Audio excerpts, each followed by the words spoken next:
Now, I did my homework Yeah, here. You guys got engaged on March 22nd, 2015. Give us the deets. 21st. The 21st. Give 21st. us the deets. How did that proposal go down? I want details. Oh my God, man. You're about to be mind blown. This Oh. guy, oh God, the guy's a saint. I mean, I really can't, he's a totally different person on the field. I mean, he's a straight asshole on the field and it's so hot. Um, but, for me, he is nothing but the most loving and gentle and just I can't say enough about the man. So he and I went to Bermuda, actually. He flew me to Bermuda and it was supposed to be for, my birthday. But I kind of had a feeling that he was going to ask me because he had actually gotten injured. I don't remember exactly when and what injury it was, but he, was on crutches. And before we went to Bermuda, he was like, I have to have breakfast with your dad.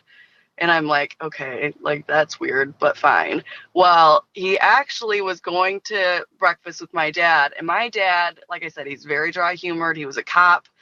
I don't know if he was a cop still at the time, but he has a bunch of cop buddies, Right. who are, just very hard guys and whatnot. Well, his name is Marty, my dad's friend. My dad's name is Jeff. And so LA went to go to breakfast thinking it was just my dad. And I guess he showed up and Marty was there and it was just too much for him. So he didn't ask then. Huh. But then the day that we were going to leave, the day before, he was like, all right, we really have to have breakfast with your parents.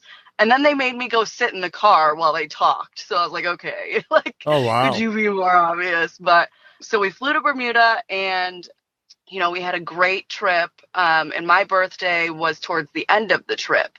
And for my birthday dinner, he rented out this whole restaurant that was overlooking the ocean.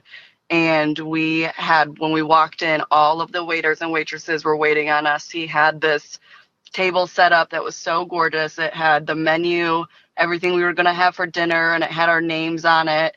And then, for me, I love food. So, of course, dinner is the best way to do it.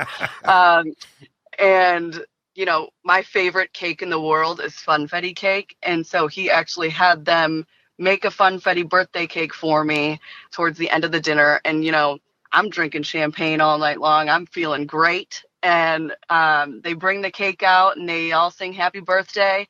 And then I'm thinking he's going to get on one knee at dinner. And we get up and he's like, well, it's all downhill from here. And I was like, oh, good. So we walked back to where we were staying. Essentially, what it is, it's not a hotel. It's more of like personal cabins that were overlooking the ocean. That it opens up. You have a living room that you walk into and a bar, and then it goes back into the bedroom. And while we were gone, all of the maids had lined the entire thing with rose petals and candles. And he already called me his wifey. And so he literally had the bed say for real, wifey, question mark. Oh, wow. And then he got on one knee and honestly, I don't remember anything else. I was just so excited and I didn't even look at the ring. I was literally just in his arms, like so happy. That's So one of the coolest proposal stories I've ever heard. it I'm was, being dead serious. yeah, That's awesome. it, Wow. the guy's really freaking good. Like, I'm like, holy shit, you are great. That is And the really first good. thing I did was blow out all of the candles because knowing my dumbass, I would light myself on fire. So, but clearly it worked out. We're still married, a couple years later. So I think I'll keep him. He's pretty great.